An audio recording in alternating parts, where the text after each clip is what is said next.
I had always been the one to step in when things went wrong. So when my parents, Linda and Patrick, asked me to help fix up their house, I didn't hesitate. Their house was falling apart, cracked walls, leaking pipes, floors that groaned like they were going to collapse. They couldn't afford to hire a contractor, and I couldn't stand seeing them live like this. They promised they would pay me $8,000 when the job was done, which was generous considering the work I'd be doing. I agreed without question. Summer was here, and instead of relaxing like my friends, I was up at the crack of dawn, working through sweat-soaked clothes. I tore out old flooring, repainted rooms, fixed electrical wiring so the lights wouldn't flicker anymore like something out of a horror film. I fixed the roof, replaced the cabinets, even landscaped the front yard. After weeks of grueling labor, their home looked brand new. When I finished, I was exhausted but satisfied. I had done something for my family that most would have charged a fortune for. I knew it wasn't much, but I'd done it because they were my parents. They had promised, and I trusted them. Sitting in the living room, I waited. My mom was sipping tea. My dad was lounging in his chair. It was a moment I had been anticipating for weeks, the moment they would pay me. I wasn't worried, at least not at first. I expected to hear the thank you followed by the promise of the $8,000. I thought it would be smooth. It wasn't. Then, in the most casual tone, my mom dropped the bomb. Oh, honey, about the money. We gave it to Megan for her vacation. I was stunned. I actually laughed, thinking she was joking. But then I saw my dad's grin, and my stomach dropped. He didn't seem to be taking me seriously either. Megan? I repeated. You gave her my money? Well, technically, it was our money, my mom explained, as if that made any difference. We thought you wouldn't mind. Megan and Josh needed a break before their wedding. You always say you don't take vacations anyway, so it just made sense. I felt my head spin. But you promised me, I said, trying to stay calm. My dad leaned back in his chair, chuckling. It's not like you need it right now, he said with that smug look on his face. My heart sank. That was when I realized I had been taken for granted, used, and now I was being dismissed as though my time and effort meant nothing. Well, I said, standing up, I guess I'm done doing anything for you. The silence that followed was deafening. My mom's smile faltered, her face falling as though I had just betrayed her. My dad, still sitting in his recliner, now looked like he had just been slapped, but I didn't care. They had crossed a line. The days that followed were tense. I couldn't believe what had just happened. My parents, Linda and Patrick, had promised me $8,000 for the work one did, but they had decided to give that money to Megan for her vacation. They didn't even feel bad about it. To them, it was just a little misunderstanding, and I was the one overreacting. But I wasn't going to let them dismiss me. I didn't call. I didn't text. I didn't answer their calls. I needed time to figure out how I was going to handle this. 2 months of hard labor, sweat, and sacrifice, and this was how they showed their appreciation. I wasn't going to just forget it and let it slide. It wasn't until a few days later that I heard from Megan. She called me, her voice soft, hesitant. Hey, Jesse, are you okay? You didn't answer Mom's or Dad's calls. I sighed, trying to keep my voice calm. I'm fine. I just needed some space. They know why I'm upset. Yeah, I guess. She paused, then added, but I don't understand what happened. They didn't tell me everything. Why are you so mad? I swallowed hard, trying to remain composed. Do you know where the money for your vacation came from? Megan hesitated, the silence stretching between us. What do you mean? They gave you my money, Megan, I said, the words feeling like a punch to the stomach all over again. The $8,000 they promised me for fixing up their house. And instead of paying me, they gave it to you. Megan's voice went quiet, and I could practically hear the gears turning in her head. Wait, what? They gave you money for fixing up the house? Her voice was full of disbelief. I didn't know. I thought they just paid you back for the work. No, I said, feeling a knot tighten in my chest. They didn't pay me back. They promised, and they just gave it to you instead. I could hear her breathing on the other end of the line. Oh my God, Jesse, I had no idea. If I'd known, I wouldn't have taken it. She paused. I'll send you the money back. I'll pay you back the full $8,000 today. I was surprised. Megan and I had always been close. But this? I didn't expect her to fix something that wasn't her fault. You don't have to do that, I replied, my voice softer now. It's not your fault. No, Megan interrupted firmly. I'm going to fix this. I'll send it back to you today. True to her word, Megan sent the full amount back to me later that day. It felt like a weight had been lifted,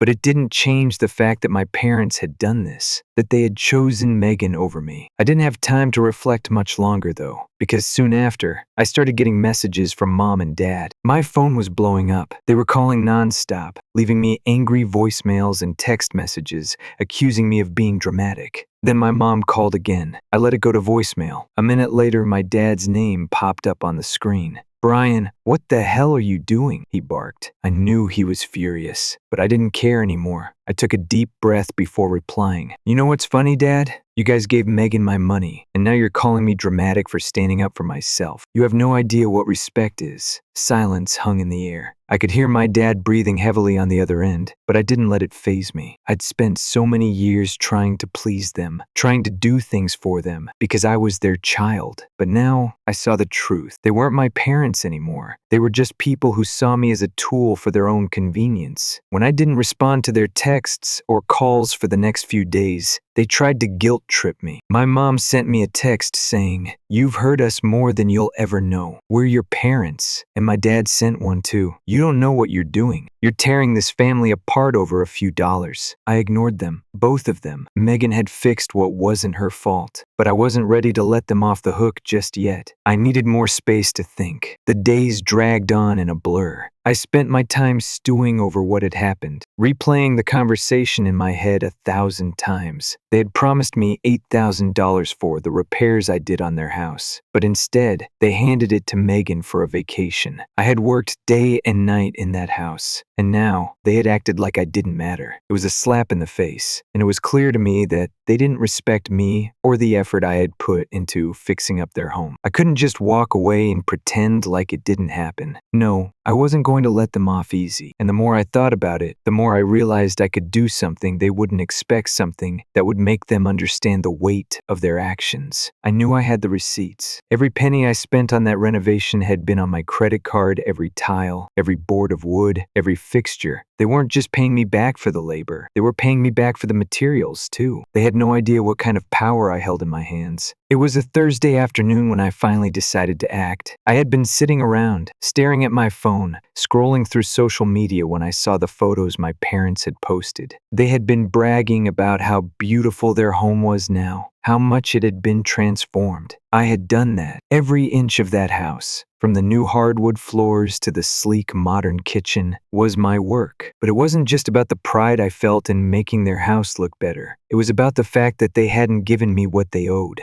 and they didn't even care. I grabbed my truck keys. My heart was pounding in my chest as I walked out the door. I wasn't sure what I was going to do once I got there, but I knew it had to be done. They weren't going to just get away with treating me like I was invisible. I couldn't go back to being the quiet, agreeable son who did whatever they asked without question. When I arrived at their house, it was eerily quiet. The front door was unlocked. I knew my parents were out, probably doing something trivial or chatting with the neighbors. I let myself in, key in hand. It felt strange to be back in that house, the one I had worked so hard on. The new floors creaked under my boots, and the smell of fresh paint lingered in the air. But it wasn't mine anymore. I had worked for that house, and they had taken what was rightfully mine. Now, it was time to take it back. The first thing I did was head to the front yard. The new outdoor lights I had installed were still hanging there, bright and shiny, and I couldn't help but feel a rush of adrenaline as I unscrewed them one by one. I tossed them into the back of my truck, just like they were the cheap, broken things that had been there before. Then, I moved on to the brand new house numbers, the sleek, modern digits that I had picked out myself. They were coming off too. I pried them off the wall, carefully taking them apart before tossing them into the truck. I moved inside. I wasn't sure how far I was going to go, but the more I thought about it, the more I realized how much I had sacrificed for them. The cabinets I installed, the fixtures I put in, everything was mine, and they owed me for it. They couldn't just take that from me. I started in the kitchen. The new cabinets I had installed gleamed under the light, beautiful, modern, and functional. But they weren't my parents anymore. They didn't deserve them. I unscrewed the cabinet doors one by one, taking them off their hinges and placing them in the back of the truck. The sleek, modern faucet was next. I had replaced their old, leaky one with a high-end, stylish fixture. but now it was going back to where it came from. I uninstalled it quickly and shoved it into the truck bed. Next, I moved to the bathroom. The shiny new shower head I had installed was the last thing my parents deserved. I grabbed the wrench and twisted it off, watching the water spill out of the pipe in a small, anticlimactic trickle. I grabbed the old shower head from the back of my truck, an old, rusty thing, and screwed it back into place. It was like I was erasing all the work one had done, like it had never happened. But the more I thought about it, the more it felt right. I walked into the living room, where the new hardwood floors were installed. The ones I had picked out with care, the ones I had laid down piece by piece, my hands sore and blistered from the work. They were mine. They were still technically mine because I had paid for everything.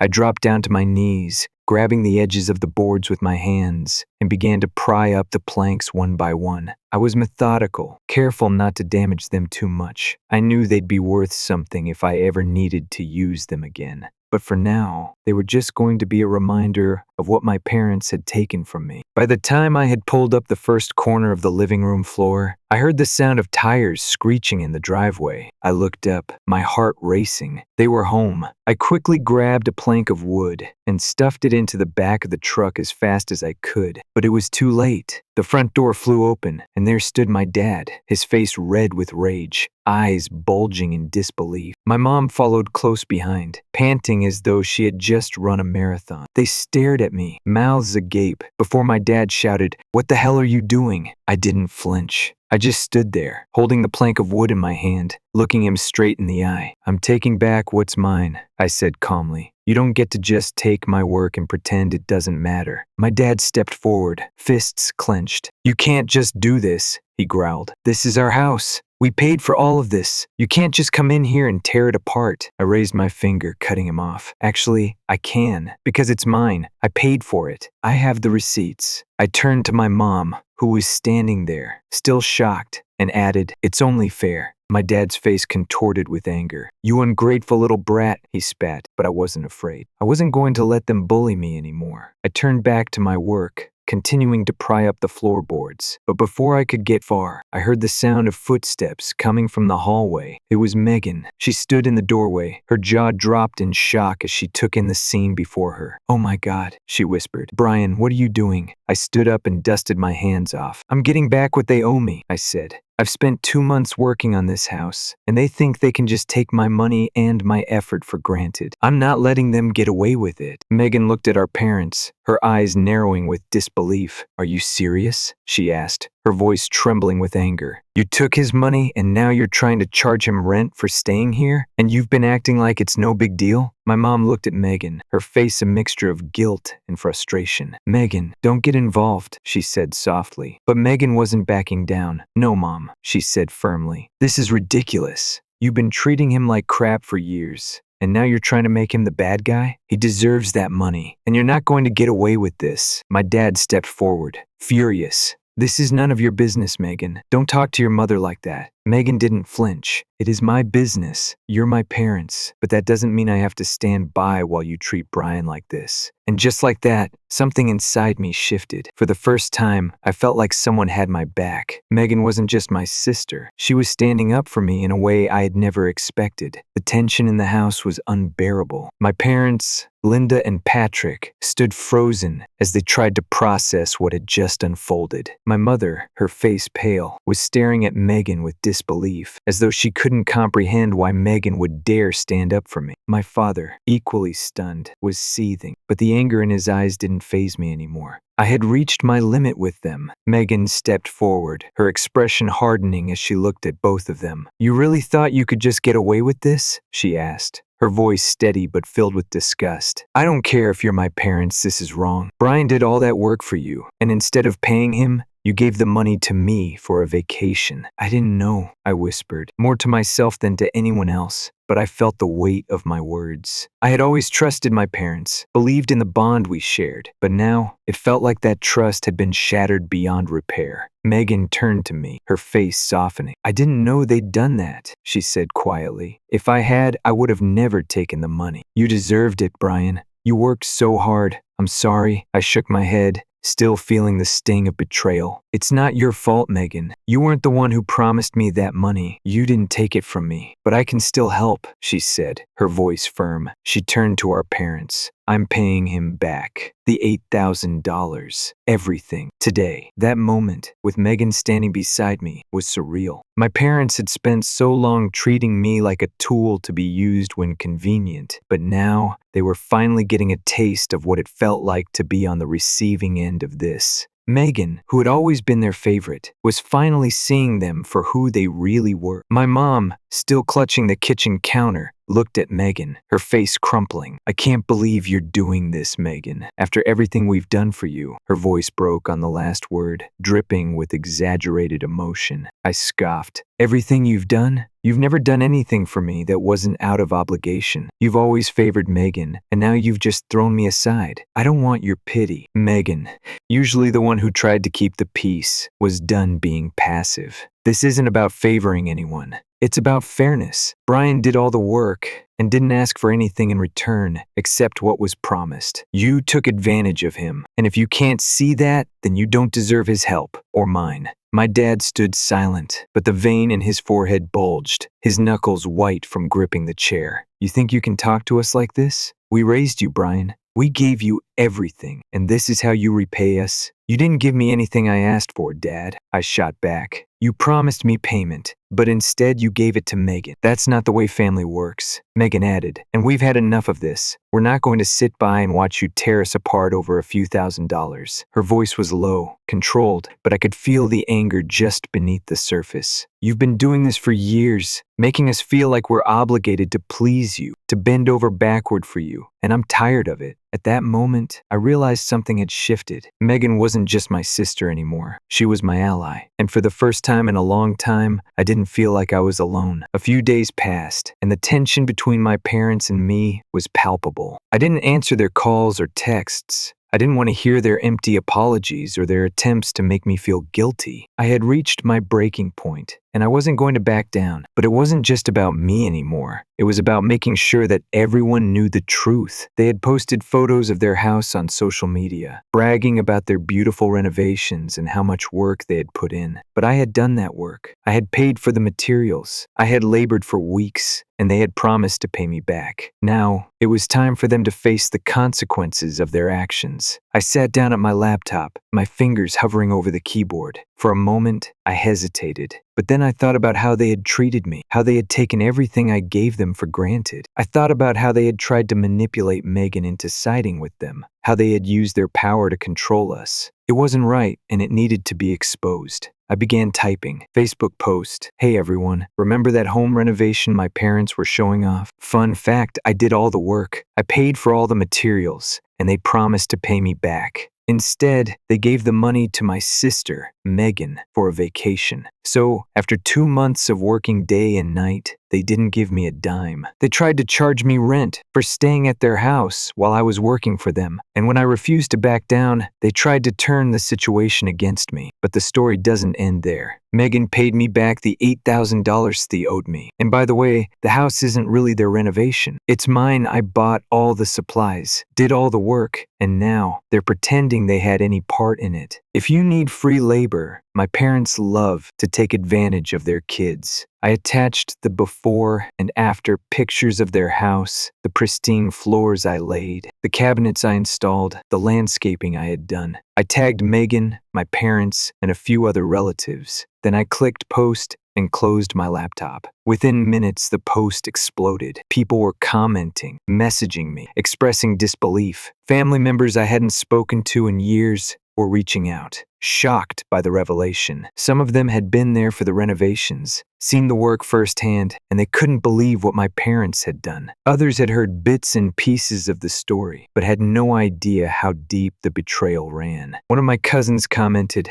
"I can't believe they would do this to their own son." Another friend texted me privately, "I'm sorry this happened to you. That's really messed up." And then came the texts from my parents. My mom called me first. I let it go to voicemail, just like I had done with all the others. I didn't want to hear her pleading, her fake tears, or her manipulative words. I was done. A few minutes later, my dad called. This time, I picked up. What have you done? He hissed, his voice sharp with rage. You're humiliating us. Do you have any idea what this is doing to your mother? I'm just telling the truth, Dad, I replied coldly. Maybe if you'd been honest with me from the start, we wouldn't be in this situation. You think you've won? He spat. You've destroyed the family. You've ruined everything. No, Dad, I said, my voice calm and clear. I haven't ruined anything. I'm just making sure people know the truth. Maybe now you'll learn there are consequences for treating people like crap. I hung up before he could say anything else. And just like that, I knew the battle was over. But it wasn't just about me getting the money I was owed anymore. It was about showing my parents and the world how their actions had consequences. They could no longer hide behind their lies and manipulation. The days following my Facebook post were nothing short of chaos. My phone rang incessantly, the messages pouring in from every direction. Some were from family members, shocked and furious about what my parents had done.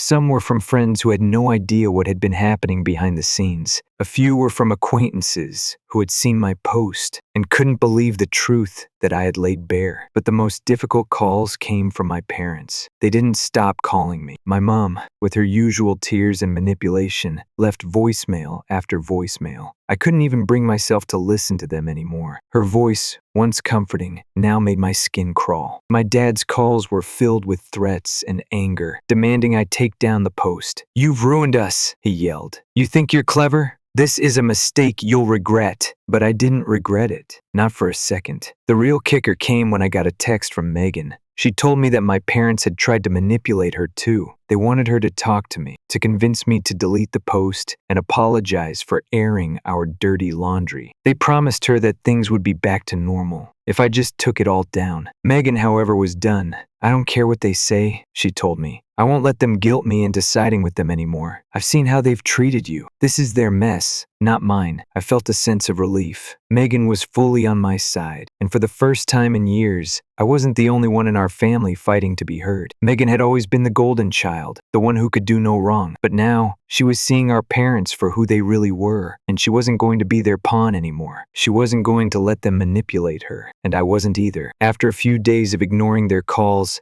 I finally had enough. I needed to take it to the next level. If they wanted to keep acting like they were above the law, I had something else in my arsenal, something that would truly make them feel the consequences of their actions. I still had all the receipts from the renovation, the ones showing every purchase I made, every material I bought, and the total amount I had spent on the house. I had paid for everything. Not a single dollar of that $8,000 shad come from them. And if they weren't going to pay me back for the work one did, then I could legally make them pay for it, one way or another. I contacted a lawyer. I didn't waste any time. I filed a mechanic's lien on their house. For those who don't know, a mechanic's lien is a legal claim that contractors use when they aren't paid for work they've done. It essentially means they can't sell or refinance the property until the debt is paid. The lien wasn't just for the $8,000 they owed me. Oh no. I calculated everything: the labor, the materials, the hours I spent fixing their house, and the cost of the work. My work. It came out to $50,000. I wasn't sure how my parents would react when they found out, but when they did, they absolutely lost their minds. It was a few days after I filed the lien when my mom called, and this time I picked up the phone. Brian, why are you doing this? Her voice was shaking. She sounded frantic, like she was on the edge of a breakdown. You've ruined everything. You've put a lien on our house? This is insane. I let her talk. She was panicking, but I wasn't about to let her manipulate me anymore.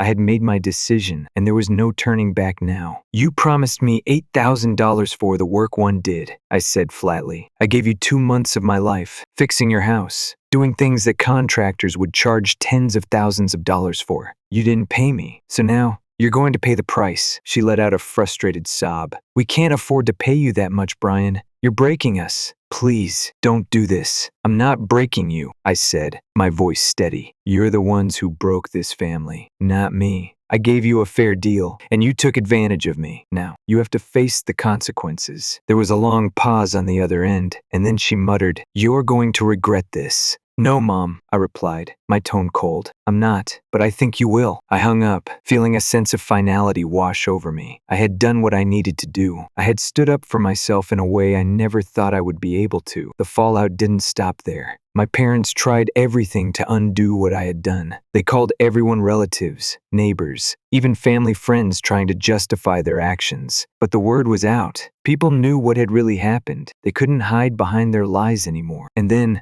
a few days later, I got a call from Megan. She was upset but determined. "Brian, I'm done," she said. "I'm officially uninviting them to my wedding. I can't let them treat us like this anymore." I had expected this. For years, Megan had been the one trying to keep the peace, trying to keep things together for the sake of the family. But she was done, and this time, she wasn't going to back down. "I don't want them there either," I said. "They've shown us who they really are." Megan sighed, her voice tight. I don't know what to do anymore. I don't want to cut them out of my life, but they've pushed me too far." "I know," I said softly. "It's hard, but you've got to do what's best for you." The next few days were quiet. My parents tried reaching out to Megan and me, sending messages and voicemails filled with dramatic pleas and apologies. But it was too late. We were done. They had crossed a line, and there was no going back. It wasn't easy to cut ties with them, but I knew it was necessary. For my own peace of mind, for my own sanity, I wasn't going to keep letting them treat me like a tool for their benefit. I wasn't going to keep pretending like everything was okay when they had shown me time and time again that I wasn't valued. The day of Megan's wedding came and went, and as I sat in the back, watching her walk down the aisle, I couldn't help but feel a sense of calm. She had made the right choice. She had stood up for me, and now we were free. My parents weren't there, and nobody missed them. The reception was beautiful, filled with love and joy. No drama, no manipulation, no guilt, just peace. Megan and I spent the night together, talking about everything that had happened. "You were right," she said quietly. "They don't deserve us." I smiled, feeling a weight lifted from my chest. "Yeah," I said. "It feels good, doesn't it?" We stood there, watching the sunset outside the reception hall, knowing that we had finally found the freedom we had been craving for so long. Story 2.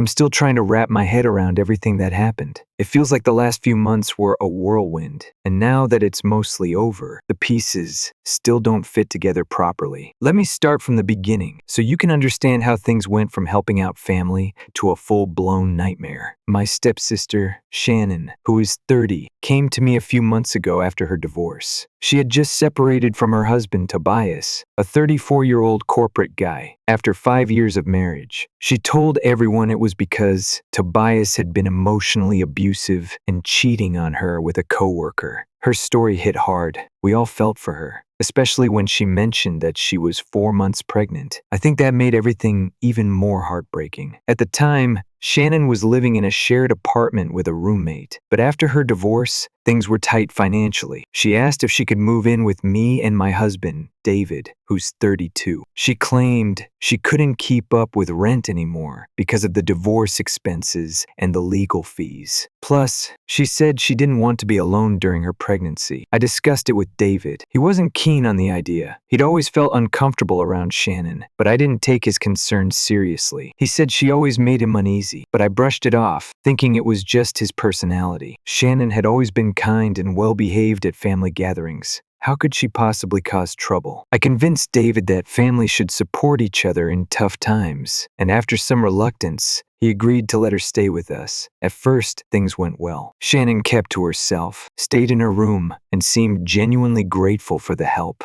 She even helped out with small chores now and then. But about a month into her stay, things started to shift. Shannon's behavior began to make me uncomfortable. She started wearing much more revealing clothing around the house, especially when David was home. She'd walk around in short nightgowns or tight workout clothes, which was weird since I'd never seen her dress like that before. I also noticed that she'd always find reasons to be in whatever room David was in. If he was in the kitchen, she'd suddenly get hungry. If he was working in the home office, she'd need to use the printer. At first, I didn't think much of it, but David kept mentioning how uncomfortable he felt with her behavior. He said Shannon would make suggestive comments when I wasn't around. She'd say things like, "It must be so nice to have a husband who looks like David," or ask if he'd ever wondered what it would be like to be with someone else. Then there were the touches, little things brushing past him in the hallway or touching his arm while talking to him. David told me it made him feel like she was constantly testing boundaries. But still, I thought he was overreacting. Shannon was just being friendly, right? She was going through a tough time, and I didn't want to be that person who made things worse. So I dismissed his feelings, convinced he was just being paranoid. A week ago,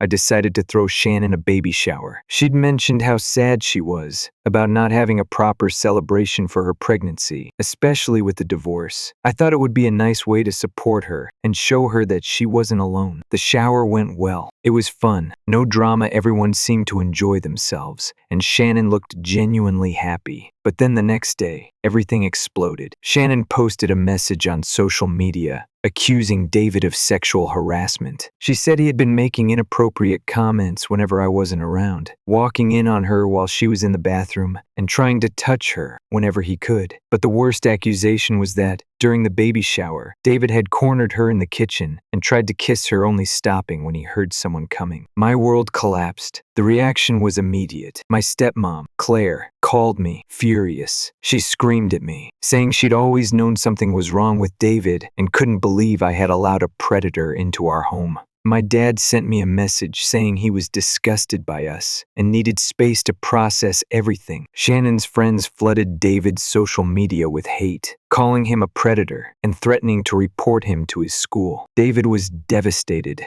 As a teacher, these kinds of allegations could ruin his entire career. He couldn't even look me in the eye when he showed me the emails he'd been receiving from parents. They were already demanding he be fired. I tried talking to Shannon, but her reaction only made things worse. She was crying, claiming that I was choosing my abuser over my pregnant sister. She said she was scared to tell me earlier because she knew I wouldn't believe her. Claire supported her, accusing me of being just as bad as David for not trusting her. The atmosphere in our house became unbearable. David wouldn't leave our room when Shannon was around. He said he was afraid she'd make more accusations. He suggested we ask her to leave, but that idea terrified me. My family would never forgive me if I kicked out a pregnant woman. They said it would make us look heartless. Shannon was due in 4 months, and she claimed she had nowhere else to go. I was caught between a rock and a hard place. David's career was hanging by a thread, but I didn't want to make the situation worse by kicking Shannon out. I was losing control of everything. I didn't know what the right thing to do was anymore. I felt like I was stuck in a nightmare,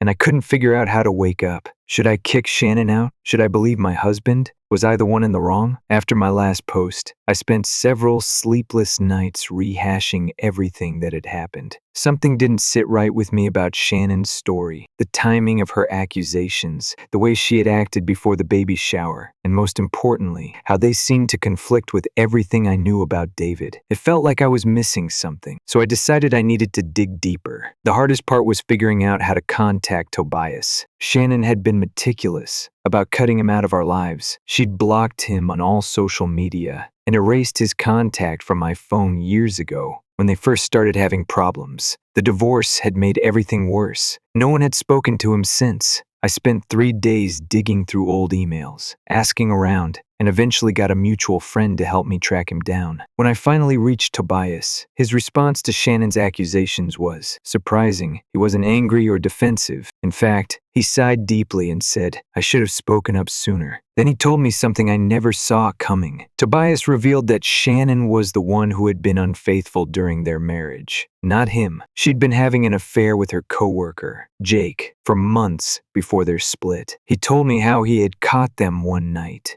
when he came home early from work with a migraine. That wasn't even the first time. Tobias later found out that Shannon had been sneaking around with Jake at his apartment for weeks before that. The biggest shock came when Tobias told me why he had kept quiet all these months. Shannon had threatened to destroy his career if he ever spoke about her infidelity. She said she'd accuse him of abuse, smear his name, and ruin his reputation at his workplace. Tobias worked in corporate finance, where your reputation is everything, so he kept silent, even though he knew the truth. Tobias sent me a folder of evidence he had kept just in case something like this ever happened. It included screenshots of text messages between Shannon and Jake dating back months before the divorce. There were also security camera clips from their home showing Shannon sneaking Jake inside when Tobias was away, and even emails where Shannon threatened Tobias, telling him she'd destroy him if he ever exposed her. He explained that he had kept quiet for the sake of their unborn child, not wanting to stress Shannon out and harm the baby. But when he heard about the accusations against David, he couldn't stay silent any longer. He felt guilty for enabling her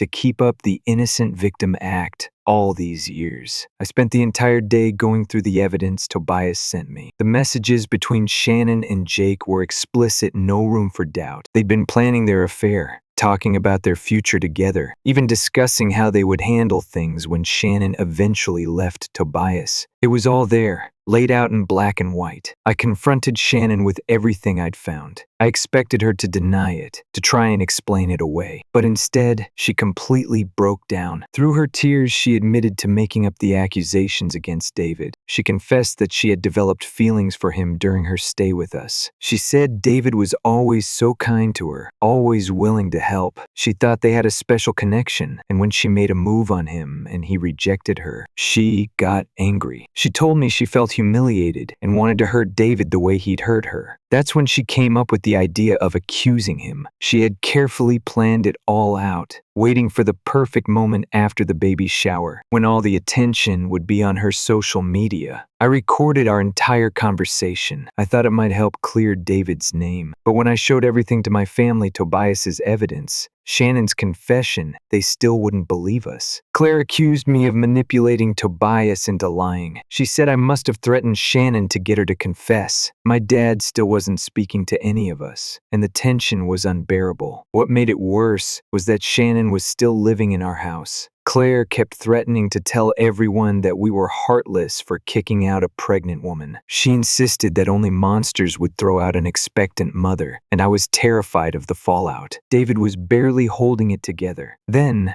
I started receiving anonymous emails about him, some of which seemed to come from someone who was close to my family. It made things worse. David had to meet with the school board and the principal. Thankfully, they hadn't taken any action yet, but the stress was starting to wear on both of us. A few days ago, I made a decision. I wasn't going to let this drag on any longer. While helping Shannon move some boxes to make space for baby furniture, in her room, I found something I never expected: her old phone. It was tucked away in a shoebox, and for some reason, she'd never mentioned it. She had complained about losing it during her separation from Tobias, but it was right there, and I couldn't ignore it. I know I shouldn't have invaded her privacy, but after everything that had happened, I had to know the truth. When I turned on the phone, it still had power, and the password was her birth year, easy to guess. What I found on that phone made my stomach churn. There were dozens of inappropriate messages from the last 3 years. She'd been flirting with married men in our social circle. There were explicit conversations with Mike, John's husband,